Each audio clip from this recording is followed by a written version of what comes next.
OCD के कई सारे पेशेंट्स में परफेक्शनिज्म के साथ सुपीरियॉरिटी की भी बहुत स्ट्रांग फीलिंग्स होती हैं। मतलब उन्हें ऐसा लगता है कि वो दूसरों से ज़्यादा सुपीरियर हैं किसी लाइफ के एरिया में, और इस वजह से वो काफ़ी दूसरों के साथ अपनी तुलना करते हैं, कंपैरिजन करते हैं और दूसरों में काफ़ी कमियां ढूंढने की कोशिश करते हैं। कहीं ना कहीं उन्हें ये एक सेंस रहती है कि जैसे वो दूसरों से बेहतर हैं, उनका माइंड दूसरों से बेटर काम करता है या उनके पास कुछ ज़्यादा काबिलियत है। इस तरह की सुपीरियॉरिटी की सेंस की वजह से उनके अक्सर रिलेशनशिप्स ज़्यादा लंबे नहीं चलते। पेशेंट खुद ही उनसे विड्रॉ कर लेता है, दूर हो जाता है या किसी तरह की कोई ऐसी नेगेटिव बातें कर देता है जिससे कि दूसरा इंसान काफ़ी ऑफेंड हो जाए। साथ ही परफेक्शनिज्म भी कई लेवल तक एक पेशेंट को परेशान करता है। ना ही सिर्फ वो उसके अलग अलग ओसीडी सिम्टम्स में दिखाई देता है, पर साथ ही परफेक्शनिज्म की हैबिट और उसके जो ट्रेट्स हैं वो पेशेंट की डे टू डे एक्टिविटीज में दिखाई देते हैं। जैसे कि अपनी रूटीन कैसे फॉलो कर रहा है, अपने काम के स्टैंडर्ड्स क्या रख रहा है, दूसरों से क्या उम्मीद लगाता है, खुद से क्या उम्मीद लगाता है, कितना बेस्ट और कितना अच्छे से कोई काम करना चाहता है। इस तरह की परफेक्शनिस्टिक टेंडेंसीज बहुत से ओसीडी पेशेंट्स में होती हैं। तो आज इसी डिस्कशन को फोकस करेंगे जिसमें मैं आपको परफेक्शनिज्म और इस सुपीरियॉरिटी की फीलिंग्स को दूर करने की कुछ एक्सरसाइजेस बताऊंगा। ये वीडियो मेरी पिछली एक वीडियो की कंटिन्यूएशन में है। पहले एक पार्ट 1 बनाया था जिसमें मैंने इस पूरे टॉपिक को इंट्रोड्यूस किया था और कहा था कि आगे की किसी वीडियो में मैं इस पर एक्सरसाइजेस बताऊंगा। उसी वीडियो का ये सेकेंड पार्ट है। तो आइए अब इस पर थोड़ा बात करते हैं। परफेक्शनिज्म और सुपीरियॉरिटी ओसीडी और ओसीपीडी में होने वाले कुछ आम से लक्षण हैं, खासकर उन लोगों में जिन्हें हर चीज को कंट्रोल में रखने और एक तरह की व्यवस्था बनाए रखने की बहुत जरूरत महसूस होती है। व्यवस्था मतलब चीजों को ऑर्गेनाइज करके रखने की। पहले बात करेंगे ओसीडी और ओसीपीडी में परफेक्शनिज्म के बारे में। ओसीडी वाले लोग परफेक्शनिज्म को कुछ इस तरह से शो करते हैं। बहुत ज्यादा डिटेल पर ध्यान देना। वे किसी काम को बिल्कुल सही और बिना किसी गलती के करने में इतना समय लगा देते हैं कि काम कभी खत्म ही नहीं होता, मतलब प्रोकास्टिनेशन होता है। फिर दूसरा तरीका होता है बहुत हाई स्टैंडर्ड्स रखना। खुद से और दूसरों से इतने हाई स्टैंडर्ड्स रखते हैं, इतनी ज्यादा उम्मीदें रखते हैं कि जब कोई चीज उन स्टैंडर्ड्स पर खरी नहीं होती तो उन्हें बहुत निराशा होती है और गुस्सा आता है। तीसरा एक पहलू होता है गलतियों का बहुत डर रहना, मिस्टेक कॉन्शियस रहना। वे छोटी छोटी गलतियों के बारे में भी इतना ज्यादा सोचते रहते हैं कि इससे उन्हें बहुत चिंता होती है और वे कई काम करने से बचने लगते हैं कि कोई गलती हो, इससे बेहतर है कि काम को अवॉइड कर दो। क्यों? क्योंकि काम करेंगे तो परफेक्ट ढंग से करेंगे, परफेक्शन से नहीं होगा तो क्या ही करना।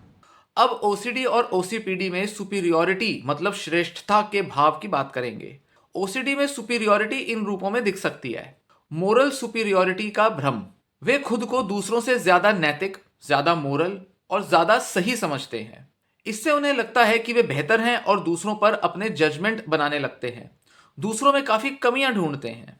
फिर आता है कंट्रोल की बहुत ज्यादा इच्छा होना।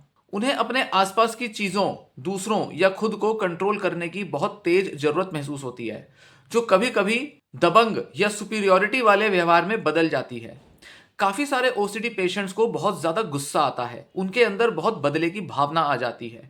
कहीं ना कहीं उन्हें लगता है कि दूसरे ने या तो उनके साथ कुछ गलत किया या दूसरा इतना बेकार है और उनको ये अधिकार नहीं कि वो हमें हर्ट करें, इसलिए वो दूसरे को थोड़ा नुकसान पहुंचाने के लिए उसको वर्बल या फिजिकल लेवल पर काफी हानि पहुंचा सकते हैं। और इसके पीछे कहीं ना कहीं ये सुपीरियॉरिटी की भावना भी छिपी रहती है। फिर तीसरा पहलू होता है दूसरों की आलोचना करना, बहुत ज्यादा क्रिटिकल होना। वे दूसरों को बहुत ज्यादा क्रिटिकल नजर से देखते हैं और उन्हें कमजोर या गलत मानते हैं। उन्हें दूसरों की कमियां ज्यादा दिखाई देती हैं, अपनी कमियां नहीं देखते और दूसरे को उनकी कमी का एहसास कराने के लिए उन्हें बहुत ज्यादा धिक्कारते हैं। ये कुछ ओसीडी और ओसीपीडी पेशेंट्स में देखने में आता है। परफेक्शनिज्म और सुपीरियॉरिटी का ओवरलैप। ये दोनों चीजें अक्सर एक दूसरे से जुड़ी होती हैं। ओसीडी वाले व्यक्ति सोचते हैं कि उनका परफेक्शनिज्म और कंट्रोल की आदत जरूरी है ताकि सब कुछ व्यवस्थित, ऑर्गेनाइज्ड और नैतिक रूप से सही ढंग से चलता रहे। तो दूसरों से खुद को सुपीरियर मानना, ये उनकी अपब्रिंगिंग, उनके फैमिली एनवायरनमेंट से भी आ सकता है। उनको हमेशा से ऐसा एहसास दिया गया बचपन में जहां उनको स्पेशल फील कराया गया, और जैसे जैसे वो बड़े हो गए परफेक्शनिज्म के स्टैंडर्ड्स भी बनते गए। तो इस वजह से अपनी डे टू डे एक्टिविटीज में परफेक्शनिस्टिक होना, दूसरों से भी एकदम परफेक्ट कंडक्ट की उम्मीद रखना, कंडक्ट मतलब दूसरे किस तरह का व्यवहार कर रहे हैं इसमें वो परफेक्शन चाहते हैं, उन्हीं लोगों से इंप्रेस होते हैं जो कि अपने में परफेक्ट दिखाई देते हैं, ज़्यादा पॉपुलर ज़्यादा फेम वाले लोग पसंद आ सकते हैं, सिर्फ इसलिए क्योंकि उन्हें यह एहसास चाहिए होता है कि उन्होंने जिन लोगों से अपना कनेक्शन बनाया या जिन लोगों के साथ वो जुड़े वो भी अपने में काफ़ी परफेक्ट हैं। इस वजह से कई ओसीडी पेशेंट्स हल्की फुल्की चीज़ों के साथ एडजस्ट नहीं करते, एवरेज होना उन्हें पसंद नहीं, और ये उनकी परफेक्शनिज्म से बढ़ जाता है क्योंकि उन्हें लगता है कि अगर हमें अपना कनेक्शन किसी से चाहिए तो वो बिल्कुल परफेक्ट ढंग से हो। जैसे मान लीजिए इलाज लेना है, तो एक ओसीडी पेशेंट चाहेगा कि इलाज तो उसी से लेंगे जिसकी 5 स्टार रेटिंग हो, जिसके बारे में हजारों लोगों ने अच्छे कमेंट्स दिए हों, जिसकी डिग्रियां बहुत ज़्यादा हों, जो किसी बड़े यूनिवर्सिटी से या किसी फॉरेन की कंट्री से पढ़ के आया हो। अक्सर मैं देखता हूं कि कई ओसीडी पेशेंट्स संतुष्ट नहीं होते अगर उन्होंने किसी ऐसे व्यक्ति से अपना इलाज लिया हो जो कि उनके स्टैंडर्ड्स के ऊपर खरा ना उतरता हो। जैसे हो सकता है कि उन्हें लगे कि गवर्नमेंट हॉस्पिटल का डॉक्टर ठीक से इलाज नहीं करता तो हमें प्राइवेट वाले से ही इलाज लेना है। ऐसी छोटी छोटी चीज़ें इलाज लेने के बिहेवियर में भी दिखाई देती हैं। तो इस तरह से परफेक्शन की चाह और सुपीरियोरिटी की जो सेंस है ये दोनों आपस में ओवरलैप करके पेशेंट की थिंकिंग का हिस्सा बने रहते हैं। अब इलाज के लिए क्या करना चाहिए? इन परफेक्शनिज्म और सुपीरियोरिटी की प्रॉब्लम्स को ठीक करने के लिए इसको ट्रीटमेंट की तरह टारगेट करना पड़ता है। इसमें कॉग्निटिव बिहेवियरल थेरेपी यूजफुल होती है। इसमें एक व्यक्ति को अपनी गलत सोच और बिलीव्स को पहचानने और उन्हें चुनौती देने में मदद मिलती है। एक्सपोजर एंड रिस्पॉन्स प्रिवेंशन, इसमें व्यक्ति अपनी डर और चिंता का सामना करता है।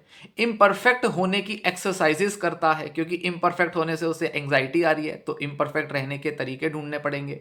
माइंडफुलनेस थेरेपी, इसमें एक व्यक्ति को अपने विचारों और भावनाओं को सीधे तौर पे एक्सेप्ट करना, उनको ऑब्जर्व करना, इस तरह की प्रैक्टिस करनी होती है ताकि वो बहुत ज़्यादा अपने इन थॉट प्रोसेस के इमोशनल इम्पैक्ट में ना उलझें।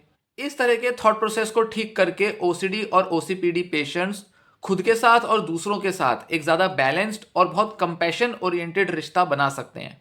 अब बात करेंगे सुपीरियोरिटी और परफेक्शनिज्म को दूर करने के कुछ आसान सी एक्सरसाइजेस के बारे में। पहले सुपीरियोरिटी को कम कैसे किया जाए उसकी कुछ एक्सरसाइजेस बताऊंगा। पहला है दूसरे की जगह खुद को रखकर देखने की प्रैक्टिस करो। कोई ऐसी सिचुएशन के बारे में लिखो जहां तुम्हें लगा कि तुम किसी से बेहतर हो। अब खुद को उस व्यक्ति की जगह पर रखकर सोचो। लिखो कि उस समय उसके मन में क्या विचार आए होंगे, उसे क्या महसूस हुआ होगा और उसका नजरिया क्या रहा होगा। इससे एम्पैथी बढ़ती है, मतलब दूसरों की भावनाएं और विचार समझने की ताकत आती है और पता चलता है कि हर किसी व्यक्ति की अपनी परेशानियां हैं और हर कोई व्यक्ति हर सिचुएशन में परफेक्ट नहीं हो सकता या वो बहुत बेस्ट अपने को परफॉर्म नहीं कर सकता। फिर दूसरा है ग्रेटिट्यूड जर्नल। रोज या हफ्ते में 1-2 बार डायरी में लिखो कि तुम किस बात के लिए शुक्रगुजार हो, खासकर दूसरों ने तुम्हारे लिए क्या अच्छा किया है। अपनी लिमिट्स के बावजूद दूसरे तुम्हारे लिए कैसे हेल्पफुल रहे हैं, इस पर थोड़ा फोकस करो।